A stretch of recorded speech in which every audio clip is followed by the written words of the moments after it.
வணக்கம். இது நியூஸ் 8 தமிழ்நாடு செய்திகளை தொகுத்து வழங்குவதற்காக நான் பாலவேல் சக்கரவர்த்தி. செய்திகளை விரிவாக பார்ப்பதற்கு முன்னர் முதலில் தலைப்புச் செய்திகளை பார்க்கலாம். உலக டெஸ்ட் கிரிக்கெட் சாம்பியன்ஷிப் போட்டியில் டாஸ் வென்றது இந்திய அணி. ஆஸ்திரேலிய அணியை பேட் செய்ய பணித்த ரோஹித் சர்மா.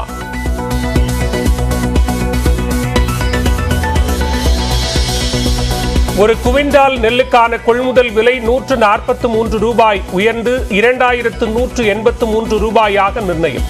பாசிப்பருப்பு உள்ளிட்ட பயிர்களுக்கான ஆதார விலையையும் உயர்த்த மத்திய அமைச்சரவை ஒப்புதல்.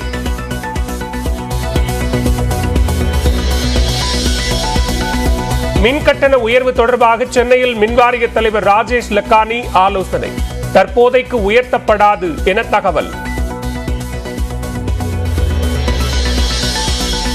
தஞ்சாவூர், திருவாரூர், அரியலூர் உள்ளிட்ட 11 மாவட்டங்களில் இன்று கனமழைக்கு வாய்ப்பு. தர்மபுரி, நாமக்கல், திருச்சியிலும் கனமழை பெய்யும் என வானிலை மையம் கணிப்பு.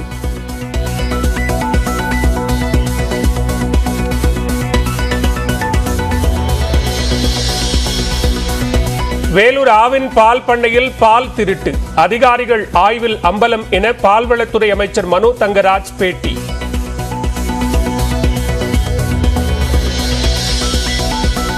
சென்னை மாநகராட்சிக்கு 590 கோடி ரூபாய் மதிப்பில் கோரப்பட்ட டெண்டரில் எழுந்த முறைகேடு புகார். முன்னாள் அமைச்சர் SP வேலுமணி உள்ளிட்டோர் மீது நடவடிக்கை எடுக்க உயர்நீதிமன்றம் அனுமதி.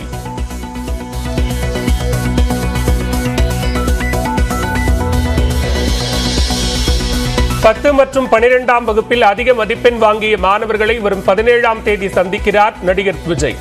சென்னையில் நடக்கும் விழாவில் ஊக்கத்தொகையுடன் சான்றிதழ் வழங்க ஏற்பாடு.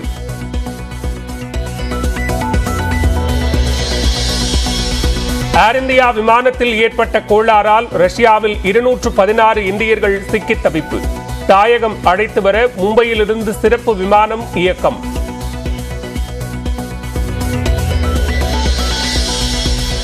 பள்ளி தொடக்க விழாவில் கண்கலங்கிய டெல்லி முதலமைச்சர் கெஜ்ரிவால். சிறையில் வாடும் முன்னாள் கல்வி அமைச்சர் மணீஷ் சிசோடியாவை எண்ணி வேதனை.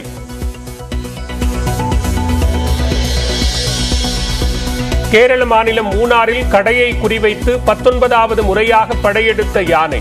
CCTVயில் பதிவான காட்சியால் கடை உரிமையாளர் கலக்கம்.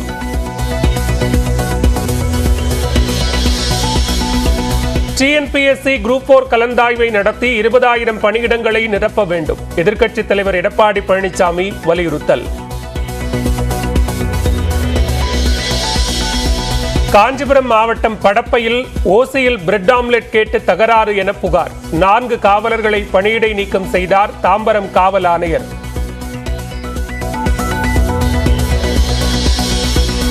விழுப்புரம் அருகே திரௌபதி அம்மன் கோயிலில் பட்டியலின மக்களுக்கு அனுமதி மறுக்கப்பட்ட விவகாரம். வருவாய்த்துறை நடத்திய பேச்சுவார்த்தை தோல்வியடைந்ததால் கோயிலுக்கு சீல் வைத்த கோட்டாட்சியர்.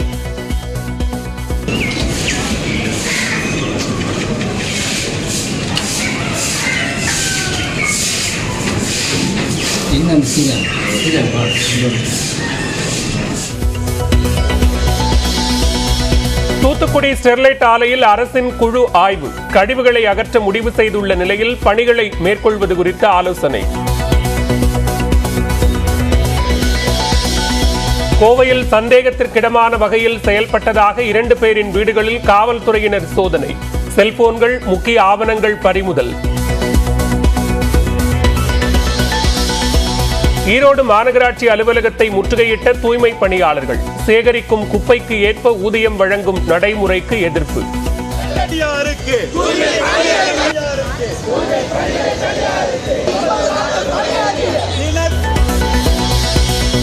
தேனி மாவட்டம் சுருளி அருவியில் 10 நாட்களுக்கு பின் சுற்றுலா பயணிகளுக்கு அனுமதி. அரிசி கொம்பன் யானை பிடிபட்டதை அடுத்து வனத்துறை முடிவு.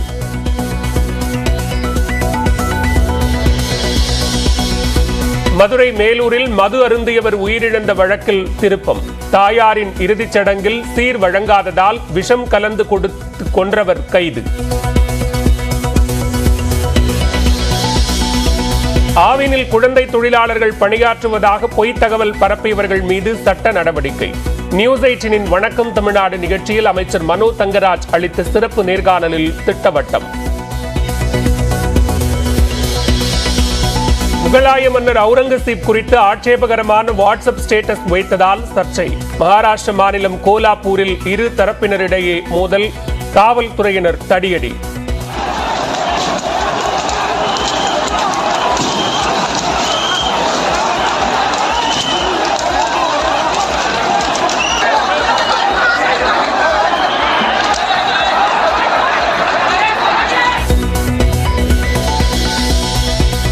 ஆந்திராவிலிருந்து தமிழ்நாடு வழியாக இலங்கைக்கு 250 கிலோ கஞ்சா கடத்த முயற்சி. தமிழ்நாட்டைச் சேர்ந்த 5 பேர் உட்பட 8 பேர் கைது. மத்திய விளையாட்டுத்துறை அமைச்சர் அனுராக் தாக்கூருடன் மல்யுத்த வீரர்கள் சந்திப்பு. பாஜக எம்பி பிரிஜ்பூஷன் சிங்கை கைது செய்ய வேண்டும் என்பன உள்ளிட்ட 3 கோரிக்கைகளை வலியுறுத்தியதாக தகவல். அமெரிக்காவில் பள்ளிக்கூடம் அருகே துப்பாக்கிச் சூடு, மாணவர் உட்பட 2 உயிரிழப்பு.